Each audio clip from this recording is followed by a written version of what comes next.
Good afternoon. Thanks for joining us. I'm Melissa Ridgen. This is part 3 of our 3-part series looking inside CFS. So far over the past 2 weeks, we've heard from a woman whose 5 kids were seized on a bogus accusation from an anonymous tipster. After 3 months of hell, she got her kids back along with $1,500 worth of gift cards that she feels was hush money from the agency involved. We've heard from a mother of 3 whose kids were apprehended solely on a silly social media post by teenage relatives who thought it'd be funny to pose a 5-year-old with a vodka bottle that they had found. Those kids remain in care 2 months and counting. It's been called the new residential schools, the millennial scoop, and the industry commodifies children. That much we've figured out. More kids equals more money for agencies, more jobs for security for social workers, and more spin-off work for foster parents and others who support this industry. We've heard from a social worker who got into the business because she wanted to help keep kids safe. She quickly learned that that wasn't in fact her job, and her job was to have as many cases as possible. She ultimately left in disgust. What we've learned in the course of this series is that very often children are not apprehended from unsafe homes and bad parents. Often CFS is used as a weapon within our own communities, brutally wielded to inflict pain on somebody that we don't like or that we're mad at. It's kind of the ultimate in lateral violence. Today, for the third and final week of the series, we are putting CFS in focus. We want you to join our conversation. Our phone lines are open. You can call us toll-free at 1-877-647-2786. You can also tweet us at APTN InFocus. Please remember, don't disclose any identifying information on open CFS cases if you're posting on social media or if you're calling in. You could face legal consequences. Before I introduce you to my first guests, imagine you're starting university. It's a daunting task for most of us, for sure, as young people. Now imagine you're starting university as a young adult who is raised basically by the government, not your own family, and you're kind of left to navigate this alone.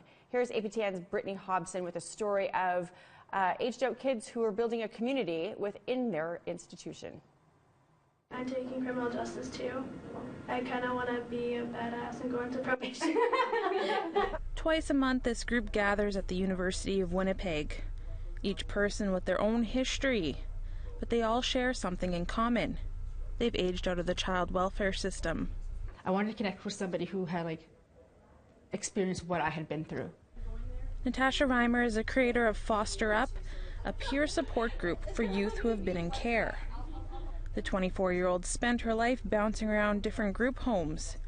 When she reached university, she was finally able to shed the foster kid label she lived with. No one in university knew that I was in care. No one, I was able to kind of just distance myself. I was just another face amongst a whole bunch of other faces. So it wasn't like in high school when your social worker drops you off at school and you're sitting in the office and everyone's staring at you and everyone's like, is that her mom? They're like, no, that's her social worker. And oh, she's a foster kid. As time went on, Reimer found there were other students like her, so she decided to create Foster Up. The group discusses challenges they face as well as opportunities available to them. Basically what our goal is as Futures Forward is to assist people that have ever been in care with that transition to adulthood. Heaven Geller is here for the second time. The 19-year-old was in care off and on until she was adopted at the age of 7. She says the group has given her a chance to speak about her experiences for the first time. I wanted to explore what was actually happening, and I wanted to know about my biological side. I wanted to know that kind of stuff, and then when I did, it was a lot of hurt and a lot of trauma, so I just decided to keep it inside and to come and talk with these guys and hear them. It's like you're not alone, and so to really open up with everyone and hear everyone else's stories, it's kind of reassuring. The group encourages each other and celebrates everyone's successes. Reimer says this is something the system doesn't do. It taught you just to barely survive, but to never thrive. For a lot of kids in care, I feel like that's the message that they're hearing. They're growing up hearing that that their aspirations, that their dreams. No one asks you what you want to be when you grow up when you're in care. No, because that's not a reality for you. There's a stigma attached with being a kid in care, and Geller hopes people will see beyond this. We're not all bad people, and I think there's a stereotype that CFS is the kids there are troubled kids and bad and into drugs and alcohol, and unfortunately it's Yeah, some of it is true.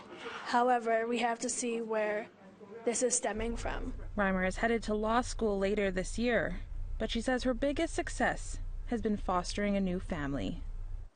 I've learned about this whole community of kids in care that exists, like, that we're walking among me for all these years, and I'm just so happy that we're all kind of together.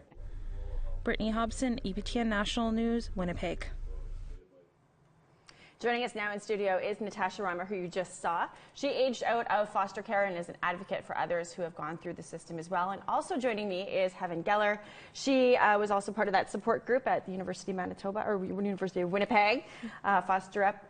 So thank you guys for joining us. Thank you for having us. This is the first time we've had on our show people who went through the system as children, as the kids who were taken and put in the foster homes. So I look forward to your guys' perspective on this.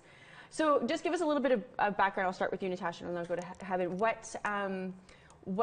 How did you come to be in the system? I just came to be in the system just due to family conflict, and there was an unhealthy family dynamic, and just for my safety, my well-being, I was placed into government care. How old? First when I was 1, and then I was adopted out at 4, and then I was placed back into government care after my adoption fell through at 14, and I spent the rest of my adolescent years in government care. And you're in Manitoba? Yes, here in Manitoba. So, and Heaven, what about you? How did you come to be involved in the system? What age? I went into the system at the age of 1 or just before, kind of on and off since birth, and due to like mental illness and drugs and unsafe environment. And I was adopted at 4, and then I was kind of in and out with the system, not like just with social workers and dealing with the transition that I had into my adoptive family. So we've heard in the past couple of weeks a lot of situations where apprehensions shouldn't have even happened. Mm-hmm. But you guys are both saying, like, you understand that you look back and say, yeah, I totally get why I was taken. Yeah. Do you guys have relationships with your biological families now as adults? Do I go first? You can. I found out about my biological family when I was 19, and so it's been a little overwhelming because I feel like all my siblings in my biological family are like essentially strangers. Mm-hmm. When I found my siblings, I just got very like just overwhelmed, stressed out because I am the oldest of 7, wow. And I just didn't know how to deal with all the emotions and all like the history of why we got apprehended, and like they were all apprehended as well. They were all apprehended. The group of systems. Some of them were adopted. Some of them were in care, and it just broke my heart, I think. And and I also just felt very, very robbed. I felt very robbed because I was never allowed to have a relationship with them. I never got to have that relationship with them. Like once I was put into care, I was not only did I lose like my biological parents, I also lost connection to my biological siblings. Well, that's one thing to remove kids from an unsafe situation and take them from their parents, their adults, if there's reason to do so, but it's not the other kids' fault, right? You know, you've got 8 kids in total, and their sibling relationships have all been ruined through the system too. Heaven, are you in touch with your biological family? Yeah, you know, when I was 18, I turned 18 last year in October, and it was basically a closed adoption until then. And once I turned 18, I guess the light was on in my biological mom's head that, you know, she's 18, I'm going to look for her. And I remember sitting in class in high school in grade 12, and I was like on my phone and I wasn't paying attention, and I got this whole stream of messages and a Facebook request from somebody that I didn't recognize the name of. And, you know, as a teenager, I grew up wanting to know more about it, and my adoptive family kind of kept it at a low kind of like tone because they didn't really want to talk about it. It was something that they were protecting me from. And so I received that Facebook friend request, and it was my biological mom. And I had a couple other requests from my biological siblings. I have 3 in total. It was hard. I read the message and I cried.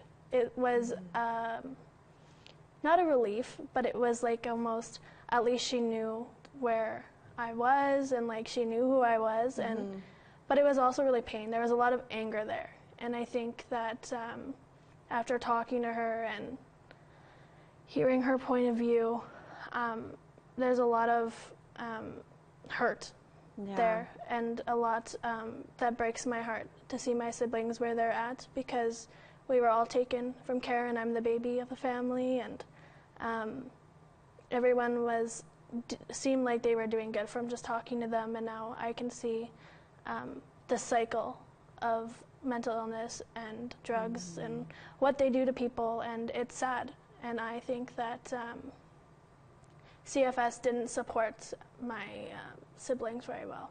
Yeah. It was hard. You guys both would have grown up with other foster kids as well your entire lives. That kind of becomes your siblings almost, but there's not really the stability there because they get moved and shifted in and out of back home or to other foster families. But just give us some, because I think a lot of people don't understand what this does to children who go through this system, like living from foster home to foster home to group home, disconnected from your family. If you can share some of the things that you guys observed with your peers growing up. It's very lonely. You have no sense of stability. You have no foundation. You learn to like not get attached to places, people, things, school, environment, anything. You learn not to build connections because you know that it's probably going to be ripped right from you, because in a few weeks, a few months, a few days, however amount of time passes, a social worker is going to come and get you, and you're going to be put into another home, and so you don't even bother anymore. And that was something that I really struggled with, because how am I supposed to dream about the future? How am I supposed to know who I am? How am I supposed to build a community when I don't have a sense of community, because I'm constantly bouncing from community to community? And that was really hard for me growing up in the system. Well, you had said, one of your quotes from that story that we just had, you barely survive, but you never thrive. Does that kind of summarize what growing up in CFS care is all about? It's just the bare minimal type of survival that they provide you with? Yeah, it is more, it's like survival. Like you don't really think about planning for the future. You're just trying to get by day by day. It's not like you're not thinking about like, oh, what can I be when I grow up, or what do I want to do with my life? You're thinking like, what do I have to do in order to like just be safe to get by today, to make it to tomorrow. It must seem like a little bit like growing up in a war zone, really. Yeah. When you hear people who come from war-torn countries, communities, you hear them say it's, you're never thinking about next week. It's just about today. I would assume, just based on the statistics of the number of kids in foster care who commit suicide, you guys have probably both know people who you've lived with, who you've interacted with, who aren't with us anymore. Yeah. Is it a large number? I think that people struggling with mental illness is a large number. The depression, the PTSD, the trauma is a large number. I think kids in care are at a heightened risk. Yeah. Is there something that the system could be doing better to help the kids that are in care? Support them. I think they need more support services. What about, so the foster, your foster parents adopted you, No. right? It wasn't your foster parents that adopted you? No. Okay, sorry, I misunderstood that. It's okay. There's, do you get supports in the foster homes that you've been in? Are they generally supportive environments? At that age, I don't think that you understand what's going on.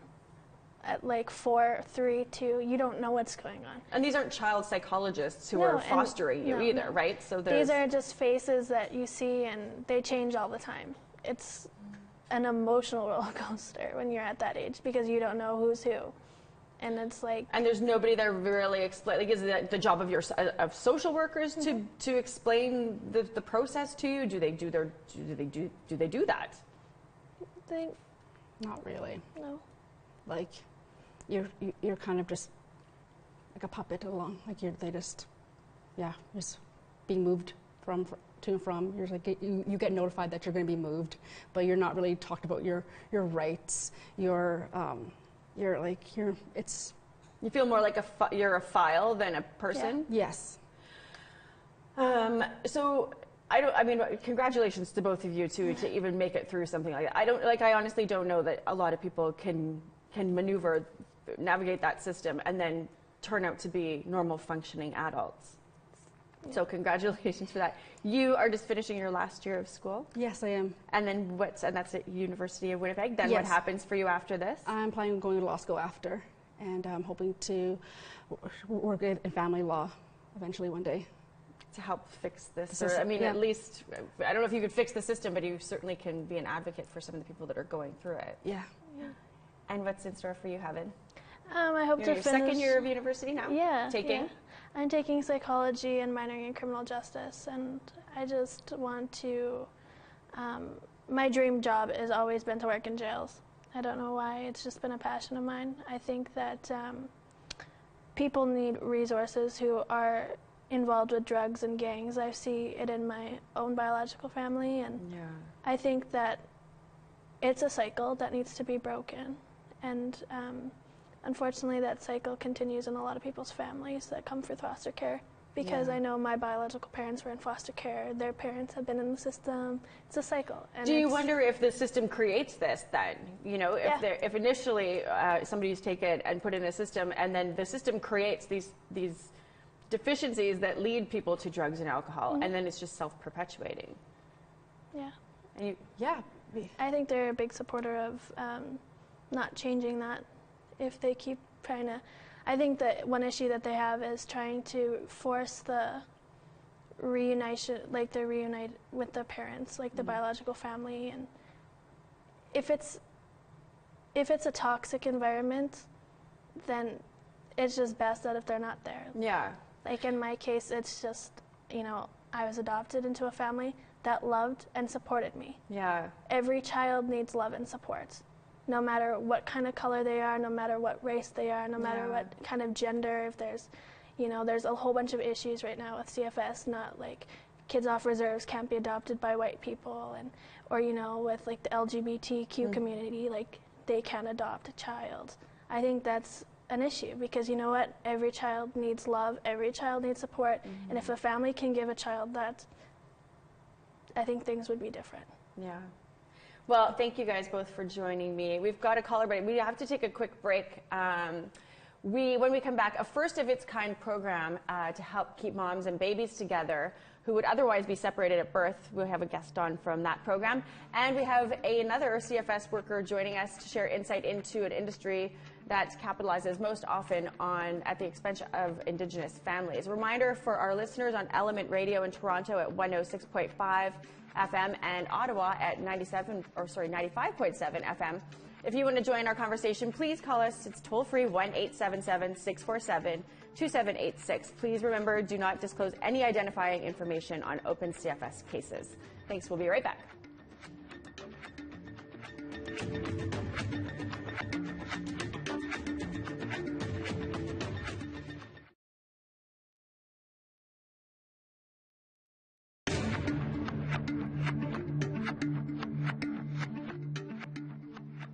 Hello and welcome back. Joining us now in studio is Warren Vandal. He was a social worker for 5 years in Manitoba. He stopped many apprehensions by working with parents to keep their kids and was ultimately fired for not playing by CFS's rules. He's got lots of great stories to share with us, I'm sure.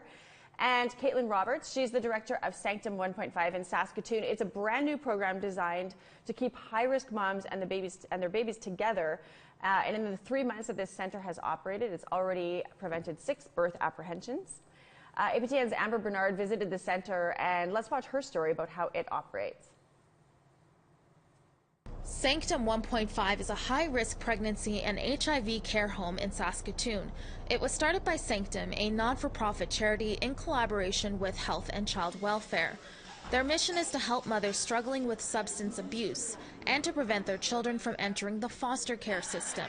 They help vulnerable moms work towards sobriety while allowing them to keep their babies. Right now, there are about 5,000 children in the province in foster care, and 80% of them are Indigenous. Sanctum 1.5 has been operating a 10-bed unit for about 3 months since it opened last October. I think that's where Sanctum 1.5 came from, the understanding that that with the right supports and services in place, we could prevent these babies from being apprehended at birth. And really, these moms weren't being given an opportunity because they lacked really some of the most basic kind of things that we need as human beings, like a roof over your head, right? A safe space to come home to. Sanctum 1.5 works with moms at any stage in their pregnancy, while the ministry only works with mothers once the baby is born. I'll give an example of one of our moms who I met at Detox, and she was 8 months pregnant and had been told that she would never parent this baby due to her history and due to their concerns with substance use. So when I told her there was an opportunity to come to a place where she could parent her baby, it was, I think, very emotional for her because she had gone through her whole pregnancy with no hope, right? Mm-hmm.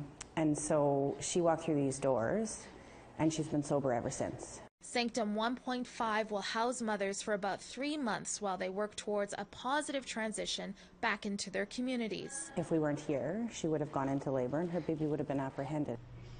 They say the risks of separating moms and babies at birth can cause many health effects. I've seen attachment disorder in moms who are trying to parent, and the attachment disorder actually prevents them from that. It prevents them from any healthy, meaningful relationship with not only babies, but people in general.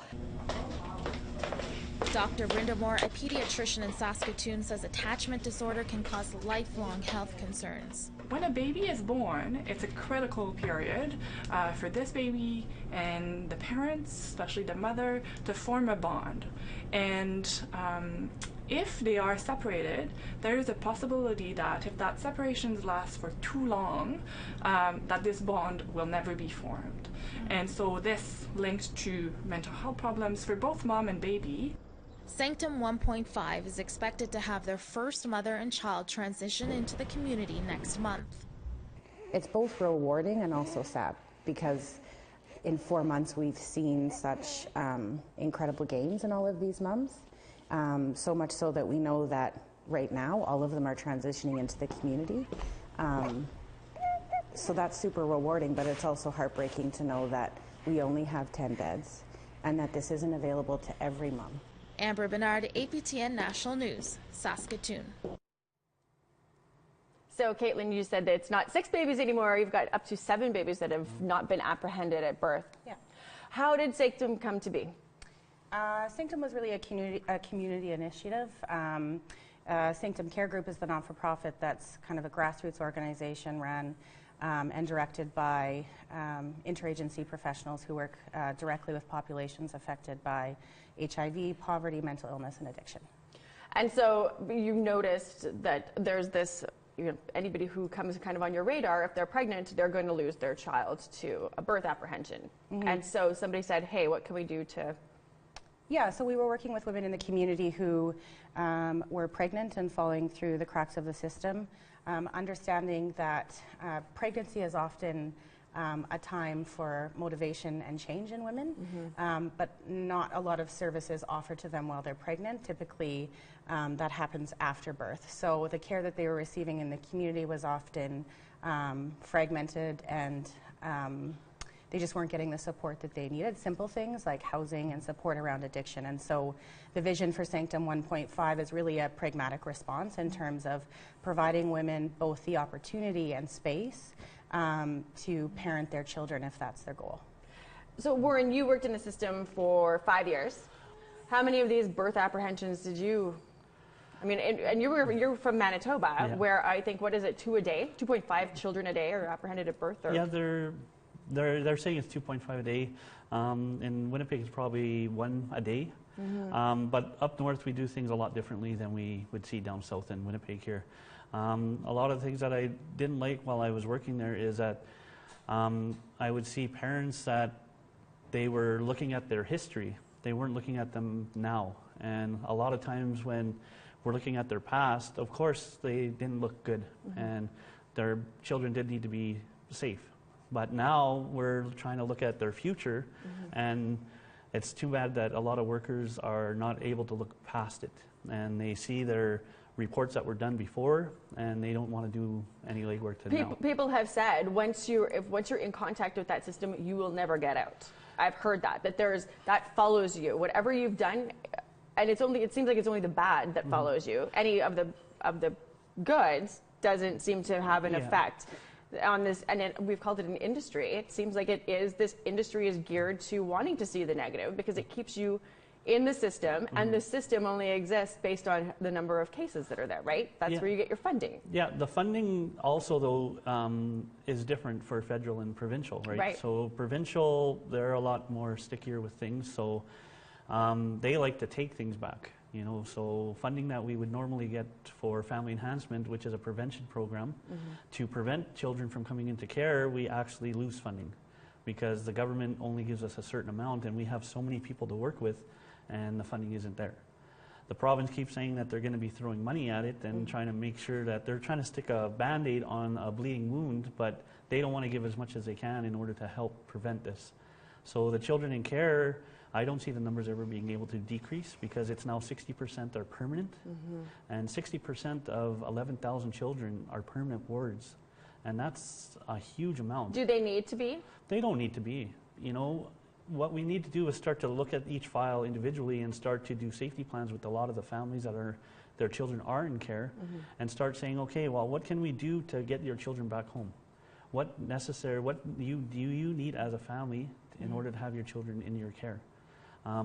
If you have a safe place, if your home is safe, then there's no reason for your children to be in care. Yeah. You know, a lot of times children are apprehended because of malice, and it happens more and more. Yeah, you know, somebody wants to get back at you, they call Anchor or DIA, and they say, okay, you know, I seen this person drinking, they're intoxicated. Somebody comes to your house knocking on the door, they see that you answer the door a little bit intoxicated, they take your child. Yeah, sometimes you're not even intoxicated, and they take your child. Or they tell you that, you know what, we'll take your child for the day or for the weekend, and you come and see us on Monday, we'll start to work something out. A lot of times it doesn't work out, and the children end up being placed. And foster children, you know, they deserve to know who their families are, and they deserve to know who their parents are. And you know, I feel sorry for the ones that their workers aren't including them in those, allowing them to see their biological parents, because, you know, they are in the system, yes, but we're damaging them even more by not allowing them to know who they are as people. And that's one thing that we're forgetting, is that these are... Do you think that the system understands the damage it's doing, or do you think that the system, because I know people who get into social work do so because they want to help, and what I've learned over the course of this series is that at some point, once they're in the system, they're not seeing that they're not helping. They're doing a lot of damage, and they don't even see it as damage. They see it as I'm doing my job according to the laws and the construct of the system. Yeah. Like they get blinded almost. They get, because we have regulations, acts, and standards that we have to follow. A lot of times, though, is if a parent is smart and they start to read about these acts and these policies and everything that a worker has to follow, they have just as much power to get their children back. That's important to note. So if you know what your worker has in regards to regulations and acts that they have to follow, and you know that you're not getting the necessary steps that you need, follow up on it. You know, it's all, Google has everything on there, and you type in Manitoba Act for child and family. Or wherever you are. And for wherever you are, and it will state on there what you need. And if you're getting all the things through and seeing at the case plan that isn't being followed by the agency, you know, that even gives you more power. Because now you're showing the agency that you're doing everything that they're requesting, but they're still not allowing you access. I've heard that so many times. We, I think, have a caller. Do we have a caller on there? We have a lady phoning from British Columbia. Are you there? Hello? Hi, how are you? Can you hear me? I can hear you perfectly well. Yeah, I'm good. How are you? I'm great. Thanks for joining us. Did you have a question or a comment? Well, I wanted to comment on touch base with Children's Services as well. From personal experience, I've had to go through the process with them, but as a person who stands up and believes in their own rights and didn't agree with a lot of the things that they were implementing in their rules, I was able to fight back the system where they told me I wouldn't get my kids back I would get them back within 6 months, but I got them back within 2 months because I fought them on their system. And one of the workers that relayed the information to me about what they can and can't be doing, how they like to remove children to get extra funding because their status as opposed to non-status children. It really struck a nerve with me, and I was able to fight back with their system. When I relayed the information of what the worker told me, they fired him and whatnot, but I was able to get my children back. So when they were having some emotional issues because it's the first time they were removed, I went to their office. I let them know that your poster says that 50% is their well-being, 50% is their emotional well-being. I let them know that they were doing only half their job and that my children were not a source of their house, their vehicle, and their lavish lifestyle while we're struggling. I like that. The big issue that we have with a lot of the families that I see struggling is they're very intimidated. They are told, no, you can't do that. No, you're not allowed to talk to the supervisor. No, you're not allowed to do this. So my experience, I kept going higher and higher and higher up, which was why I was able to get my children back so soon. The system allows you to feel that you are broken and you cannot fight for your children. And that's where a lot of these families struggle. And I did let one of the supervisors know that if you keep having these recurring families, then obviously there's something broken in your system that isn't working. So we were able to work with that, and now every time they hear my name, they're very scared. So have you, I've heard from some other people who have found support on social media, in social media groups. Have you been able to share some of what you've learned with other people? Because I think that you're onto something. Yes. I do have a meeting that I will attend tomorrow that is speaking against children's services in our community. But I have let single mothers know. It's a lot of single mothers that I find that are targeted. Yeah. That I let them know that you have rights. You have a right to fight. If your worker is not working with you, you have the right to ask for another worker, and so on and so on. If they tell you you can't talk to a supervisor, that is not true. They are the ones that need to meet you halfway. And a lot of these moms are taking a lot of that input and letting them know that next time they have a meeting to have somebody there present, because a lot of these moms are fighting that their words get twisted around. Yeah. I've heard that as well, too. I've heard also lots of complaints about case plans that are set out, and there's a bunch of hoops that are identified for you to jump through. And when you do them, the paperwork gets miraculously lost in the shuffle. So then you're set back. And, you know, if I heard it from one person or two people, I might not believe it, but I've heard it from enough people in enough jurisdictions that I have to think that this is part of the rigged system. This is how they get your kids, they keep your kids. Their kids are commodities. It's in their best interest to keep kids in care and to give the illusion of working to get them out of care when in fact that's not the case. Yes. Well, one of the last experiences I had was that they did nothing to help me. I did everything on my own because I was very persistent and did not want my children in care. And so I was trying to motivate other mothers that you have to do this on your own, because what the worker who was fired told me that they will do nothing to help you to get your children back. You have to do it on your own. So if they make you feel like you can't do it and that they're not helping you, so then you're stuck in that rut. And so that you do it, you don't end up living up to their expectations. And the other issue that we had was that when my children returned, financially, my income assistance was cut, my child tax was cut. What they didn't tell me was that, what they don't tell families is that if your child is returned to you, say May 2nd, that Children's Services has to reimburse you all that money for the rest of that month for your child tax. So when you get your children back, you're broke. They have to check if you have food in your fridge. How are you going to feed them? So in end, I ended up getting $795 back when I got my children back in May. I pushed them for that money. I went through the hoops with Revenue Canada, with the higher up people, MLA and whatnot, and they had no choice but to return that money to me. And they return these children back to their families in the middle of the month and do not give them that portion back. Well, because then chances are you might fail again and they can get your kids back. Yes. Right? Oh, you have no food. Guess we need to take your kids back. Okay, you might want to stick around and listen to, we got to take a quick break. Jane, thanks so much for joining us, but I've got a guest coming on after the break that you might want to listen to, a lawyer who is charting a new course to dealing with CFS workers and agencies who foot drag through the courts. Stay with us.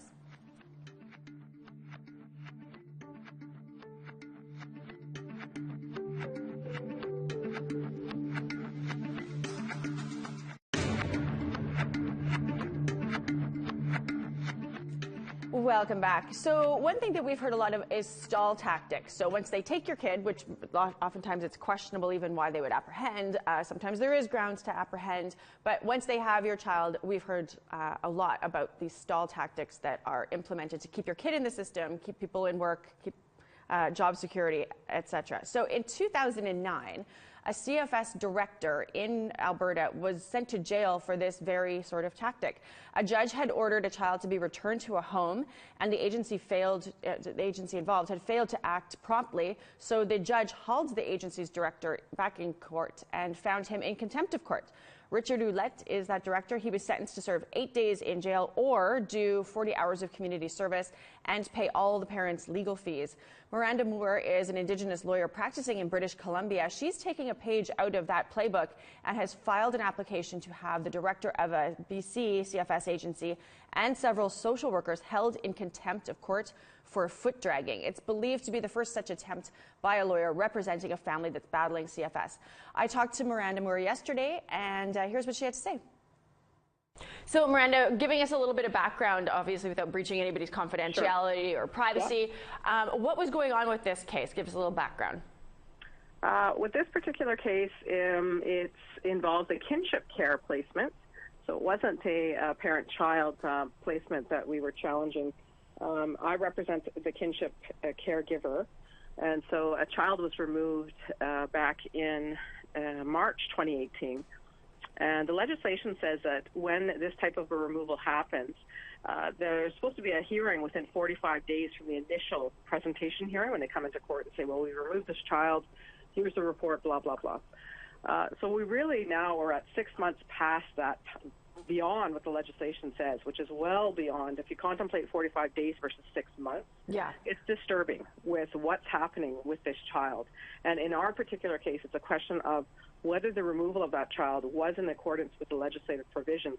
So in essence, whether the removal was justified.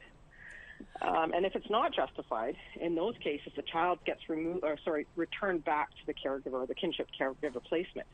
So in this case, we still have a question mark 6 months later after that removal. Well, and we've heard this. I've heard this. It doesn't matter where you are in this country. I've heard things like this about they take kids. It's questionable even whether there was grounds to apprehend. I mean, under the law, the laws that govern CFS, these laws do allow them to come and just take kids. But then, morally, would any right-thinking person agree with there being grounds for this? So there's that question. And then after they've been apprehended, there seems to be widespread cases of this foot dragging that's going on. Absolutely. And so what made you think that this, well, tell us about the application and what made you think this might be the way to go as a result of the foot dragging that you're witnessing in this case? Yes, I actually had some exposure to a case in Alberta, which was where I previously practiced before coming to British Columbia. And so in that particular case, it occurred, I think, back in 2009. It is the precedent. It's the only case that I'm aware of, and probably, according to the lawyer's comments in court already, nobody's ever heard of such a case in British Columbia occurring. But in that particular case, it was the Supreme Court Justice Cote, of the appeal court in Alberta, who had found the director of the Richard Roulette was his name. He was the director of the Child Youth and Family Enhancement Act. And so he, in that case, had been found guilty by the Supreme Court Justice Jean Cote of failing to comply with an order to return a child to a family. And so that case was a little bit different, but ultimately, I mean, it was the first finding, and actually the director was sentenced to a jail term by the Superior Court. So it was taken very seriously. And I think that there was a heightened also focus in that particular case because of the trust obligations that the director holds in child and family proceedings such as this, where you have charter interests that are so clearly engaged not only at the part of the parent, but the child's charter rights are involved. So the heightened focus of accountability, really. Yeah. In this case, it's particularly the same scenario where I feel like we keep getting bounced around from different judge to different judge. These judges don't seem to know what's happening. Every time you come before a new one, they're like, what? Well, so you go through the same old fact scenario and trying to get some form of accountability or somebody to get a grasp of the case, and it's just lost. It gets bumped, it gets adjourned, because nobody wants to deal with this full-blown mess that comes. And meanwhile, the child remains in limbo, not in the care of their parents, right? Yes, so absolutely. Tell us a little bit, and I'm not sure I even have the legalities of this straight in my head, but you had filed an application to have this particular court worker held in contempt of court, is that right? Well, I think you throw my strategy is that you throw the net as wide as possible when we're looking at something like this. We want accountability at every single level, and really and that was one of the first initial questions that came back from the lawyer for the director, was that, well, why is she naming social workers on this type of an application and not, the director representative of the agency involved? And so my response to that was, well, it's typically the social workers who are actually the ones who are writing the court reports that get filed in the court.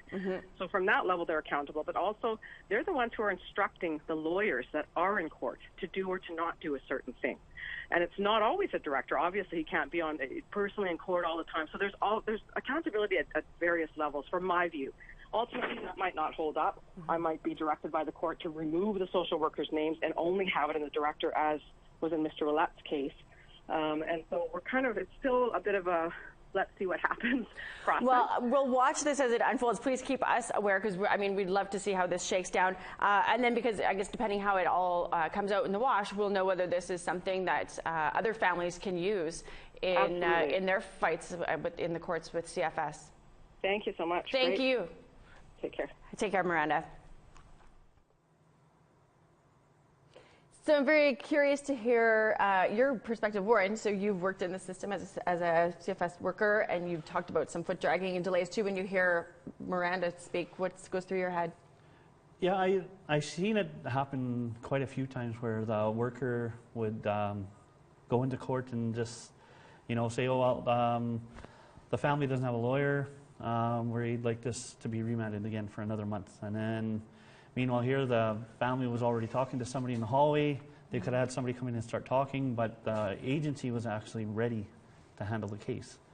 So they would do another month. And then we'd see them again in another month. We didn't have time to talk to the lawyers. We didn't have time to talk with the families and see what's going on. A lot of times, the apprehension doesn't need to happen. Is that they could be placing the child with the family, the immediate family, until we can figure things out and get things sorted out in the way they are. This way, the child doesn't need to come into the care. Yeah. And this, Caitlin, you had worked in this system as a social worker before being at Sanctum, and know probably very well about the birth apprehensions and the toll that they take, not just on the mother, but the kids as well. And then switched over to working at Sanctum 1.5, which is an agency in Saskatoon that prevents these birth apprehensions from happening. My question for you, it's a 10-bed facility? Yes, yeah. And this must just be the tip of the iceberg in terms of the need. I would say so, yeah. Is there plans to expand? I mean, it's new, I guess, right? How do you plan to expand it? We've been open 4 months, but I think the model is both innovative and has demonstrated in a very short period of time that working preventatively with people who have, the co-occurrence of trauma and addiction and mental illness, with the right supports in place, that we can keep children out of care. So is there talk about another couple 10-bed facilities here, or have you heard elsewhere in Saskatchewan if there's talk about doing this? There's got to be some places, I would assume, that have higher birth apprehension rates than others, where there would be a need for something like that. Yeah, I think certainly there's a need. I think wherever there's children in foster care, there's a need to have a preventative approach to preventing that from happening. So certainly Sanctum 1.5 is one example of an alternative to the apprehension process, yeah. Could this be used as a template, Sanctum 1.5, anywhere? Yeah, I think it could be.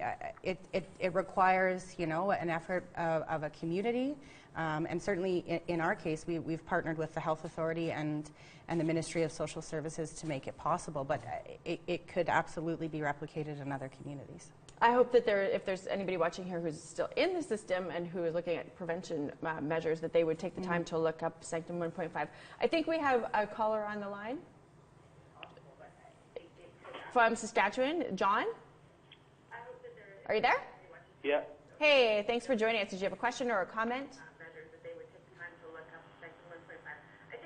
You got to turn down the radio or the TV Hello. in the background. You need to mute your TV, John. Hello. Okay. Well, John can get himself sorted out. We're going to continue our conversation in the studio here. So I want to put out to just kind of to wrap things up, what needs to change from your perspective? When you were in the system, you're not working in the system anymore. What would you, if you were to write a manual to change? It would be a pretty big manual. I bet. Yeah. The one thing I'd really want to see change is that we take apprehensions off the table. You know, make it that agencies are to be more held accountable when it comes to dealing with families and with the issues that we're having. A lot of times is that we're not really looking at the big picture of the whole family together. We right away, when something's happening with the family, we automatically think protection. We automatically want to remove children from care, into care, and then we don't really do anything with the parents. The government did do something smart with starting the Family Enhancement Program. Family Enhancement Program was put in place in order to prevent as many children from coming into care as they can. I swear that the numbers would be way higher if they didn't have this program, because I do see the Family Enhancement Program working, and it is stopping CFS from coming in and removing children from their parents, and that's what Is this we need. relatively new? Well, it's not new. It's been around now for... Or is this more emphasis, maybe a newer emphasis on it? Yeah, it just needs to... agencies to start to think about prevention instead of protection, because right now everything is protection driven. So automatically, parents, any calls that we get, they automatically go thinking protection wise. They think, what can we do to protect the children at that time? A lot of times they automatically go to apprehension, which they shouldn't. They could think about another way. You know, safety plans that can be done. You know, start to think outside the box. You know, as long as you're following the standards and the procedures, then there's no reason for you to worry about if you're doing something right. You know, you have to start thinking about that family. Not only think about the child, but think about the family as a whole. Because once you remove that child is starting to already have isolation issues. Right. And, you know, they're we just heard at the beginning of the show from two girls who said they have attachment issues, right? Don't get attached to anybody. Okay, I think we have John who's on the line. I think he got his... John, are you there? Did you get your audio issues sorted out? Did you have a question or comment? Question. I have... You got to be quick, John. We're running out of time. Okay, I have... what do we... Where do we fit in as non-status people? As non-status Dennis Sunkine? What do you mean? Where do you fit in where? I mean, we are the sovereign nation here. We're not Métis Nation or First Nation. We are fluent Dennis Sunkine. And where do we fit in as non-status towards that child and family service? You mean in terms of wanting your own, like a specific agency, or? Yes, that's what I'm referring on. Yes, because I know for a fact that Métis Nation has their own and First Nation has their own, but we are the unique in north end of Saskatchewan. Well, I don't know, and I've got two guests here who are shaking their head. They're not sure either, but I can tell you from... can I ask that guy there? Hi. Yeah, go. Where do we fit in as non-status? As non-status, well, in Manitoba here we have a general CFS. Right. So a lot of times when there's a call where there's a person that is a non-status person, they would automatically go into the general. General would actually review the file and decide what agency is going to take over and handle this case. So a lot of times when you get a call regarding somebody that's non-status. It could be, you could go to general, you could go to, it's called Anchor. Right. Yeah. And I think I'm speaking not out of turn here to say that it doesn't seem to matter whether it's the general CFS system you're in or if it's specific Métis or specific First Nations. There's problems with all of it, yes. whether it's community or if it's provincially run. Okay. We are running out of time. I want to say thanks to my guests, Natasha Reimer and Heaven, who were in here earlier, and Caitlin Roberts and Warren, who are here with me now. Thank you, too, to our listeners on Element Radio in Toronto and Ottawa, and to our viewers, of course, at home and on our Facebook Live page. To come back next week, we're done our CFS series, but Dennis Ward will be here with a new topic for you on InFocus next week. I'm Melissa Ridgen. Have a great afternoon. Thanks for joining us.